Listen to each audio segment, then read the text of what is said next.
You've turned on to Rykerroad! Guys, tonight we have Tom Segura stand-up, the first 48. Kyle's never seen this. He does know a little bit of Tom Segura, so we're going to try to do some more comedy sketches, and this one I thought was funny. Figured let's go ahead and just show him, so here we are. Yeah, Tom Segura is one of those guys that, like, the little bits I've heard of him, I've always enjoyed, and especially, like, Two Bears, One Cave, listening to, that podcast, every now and then, the whole Kool-Aid thing, with Bird. Yeah, Red.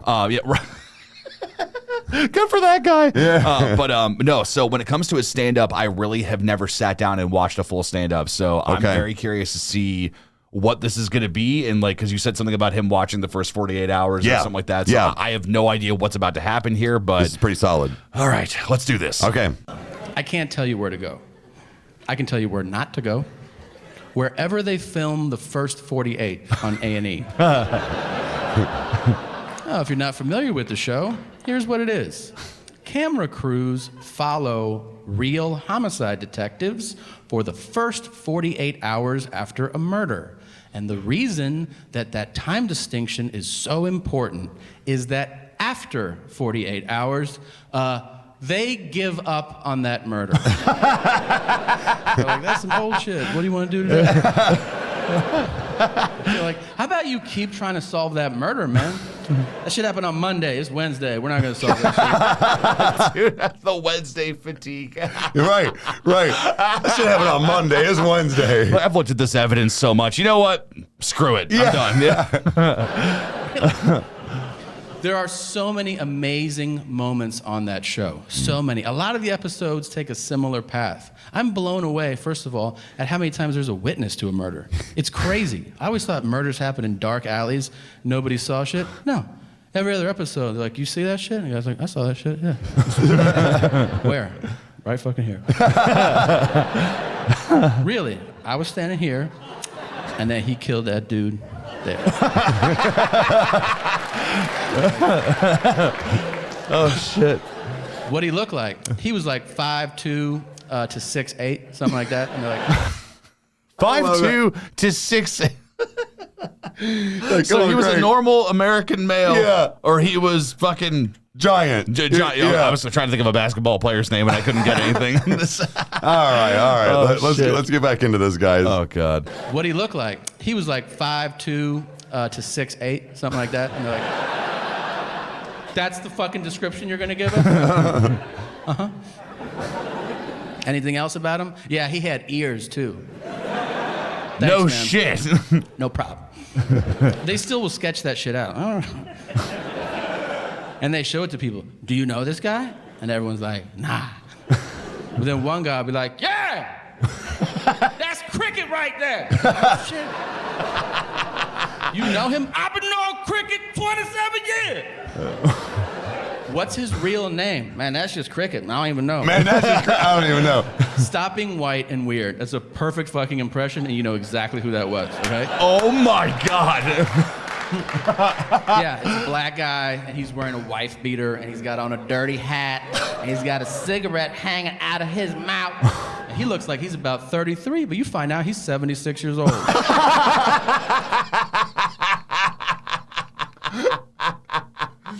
I fucking love it. He's like, you know exactly what I'm doing. Dude, he is fucking fearless. Bro. And I don't know what else is funnier about this, about the whole section we just heard, or the fact that I actually knew a guy that was like that was named Cricket. I swear to God. I'll talk to him. I got a buddy named Chip. Oh, really? Yeah. Everybody needs a buddy named Chip. All right. God. Okay, All right. let's go. All right. And he looks like he's about 33, but you find out he's 76 years old. And he speaks super aggressively to the cops. Like, I've been out here for a minute. And they're like, all right, Jesus. When was the last time you saw him? He came through with jellyfish last week. They were looking for some smoke. And they're like, all right, Jesus Christ. Jesus Christ. They always cut to the whitest detective from that guy, too. They cut from that guy to the guy who's like, I don't think he's going to help us out. We're going to have to find Cricket on our own. That show has the best moment in television. It's the most dramatic thing you could ever see, because it's real life, and that is the interrogation. The interrogation is amazing, because here's the thing about drama. If you want to have a great dramatic moment, raise the stakes. Guess what? There's no higher stakes than somebody being questioned about taking somebody else's life. Right. It's inherently compelling television. It is also super serious. But the detectives insist on using the suspect's street name, so the whole thing turns into a fucking cartoon. Like, yeah. They're literally like, your life is on the line. We need to talk to you. Why don't you have a seat? Little stank, why don't you sit down for a second?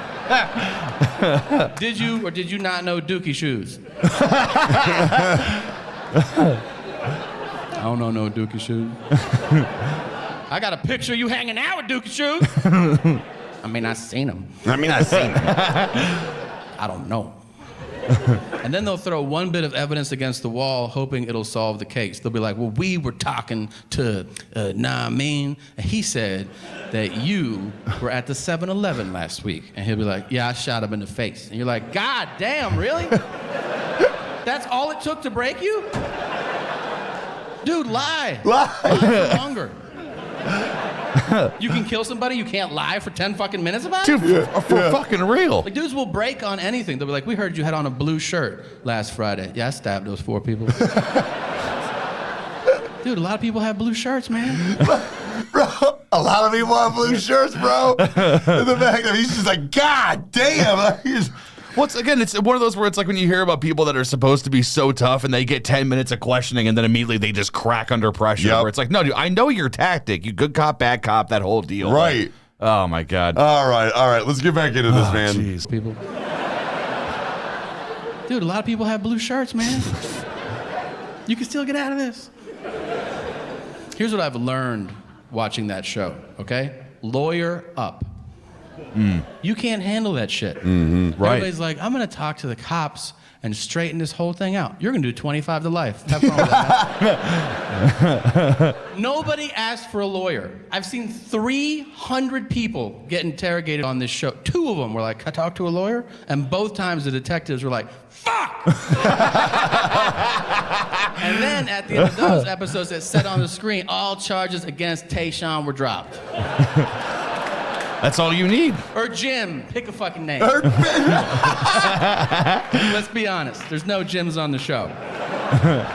I've seen every episode, and none start with, hey, Bryce, can we talk to you for a second, man?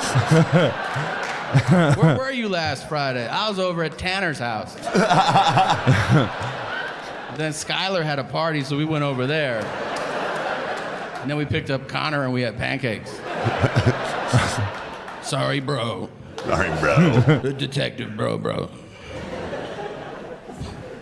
All right, man. Like I said, like that was part of one of his specials that I saw most of. I've seen mostly my stuff with him is clips. I've not really seen a full-on episode, I don't think, or a series, but he is pretty funny. This was one of the first ones I kind of came across, and I really enjoyed it. Yeah, what I like about Tom Segura is that the fact that there are times that he will say something like that where it's like, no, dude, it's like, don't get pissed off at me about that. I love comedians that stick to their guns no matter what, no matter like how, like, no matter it's across any kind of genre, any kind of like subject that can be talked about, that it's like, no, like you can joke about anything within reason, that type of way.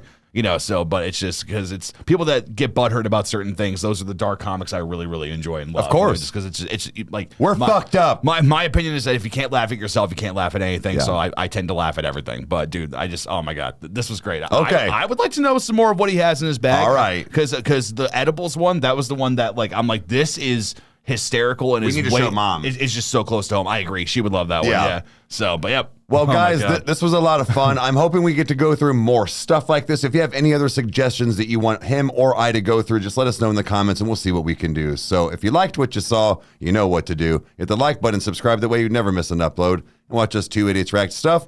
Comment down below if you want to see anything else. We'll get to it as soon as we can. And we'll see you next time. Cheers. Adios.